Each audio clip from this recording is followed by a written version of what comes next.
নমস্কার বন্ধুরা, কেমন আছেন? লাইফস্টাইল বাই শম্পার নতুন আরেকটি ভিডিওতে আপনাদেরকে স্বাগতম। এই যে আজকে আমাদের বাসায় কিছু গেস্ট আসবে, তার জন্য তাড়াহুড়া করে আমি রান্নাবান্নার আয়োজন করতেছি। আর বাসায় তো এমনিতেতে গ্যাসের সমস্যা, এর মধ্যে আরেকটা সমস্যা যোগ হয়েছে, বাসায় জল থাকে না। মানে কী যে অবস্থা, কি এখন গেস্টদের বলিও আমি যেন বোকা হয়ে গেছি। আর এদিকে তো আমি তো অনেক দিন বাসার বাইরে ছিলাম, যার কারণে এত জল যে থাকে না ওটা জানতাম না। আসলে এই সমস্যাটা এখন নতুন করে হয়েছে। আর এদিকে আমি তাড়াহুড়া করতেছি জল থাকতে থাকতে যেন রান্নাটা হয়ে যায়। মানে জলের জন্য তাড়াহুড়া করলে ওইদিকে গ্যাস থাকে না, আর গ্যাসের জন্য তাড়াহুড়া করলে জল থাকে না। এই হচ্ছে আমার অবস্থা। কি বলবো, মানে কি যে কষ্ট। আর এদিকে হাঁসের মাংস রান্না করব। আমি একদম ভোরে ঘুম থেকে উঠে হাঁসের মাংস ধুয়ে একদম পরিষ্কার করে হলুদ, লবণ, মরিচ দিয়ে মেখে রাখছি।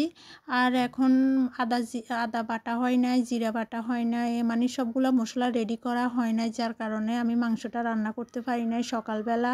আর আমাদের বাসা 8টা পর্যন্ত গ্যাস থাকে, এরপরে গ্যাস চলে যায়। এরপর আমি সব কিছু রেডি করে এখন মাংসটা বসাই দিচ্ছি, কিন্তু এখনও চুলার আঁচ বাড়ে নাই। এই অল্প আঁচে রান্না করব। আর হাঁসের মাংস রান্না করতে তো একটু সময় তো লাগে, যার কারণে বসাই দিচ্ছি যেন আস্তে আস্তে হয়।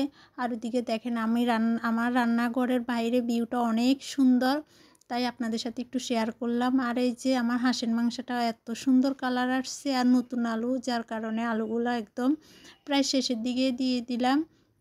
আর ওইদিকে আমার পোলাও হয়ে গেছে, হাঁসের মাংস হয়ে গেছে, অনেক রান্নাবান্না হয়েছে। আর এইদিকে ফুলকপির বড়া ভাজতেছি। আর এই যে ইলিশ মাছ ভাজি, মাছ ভুনা আর সালাদ।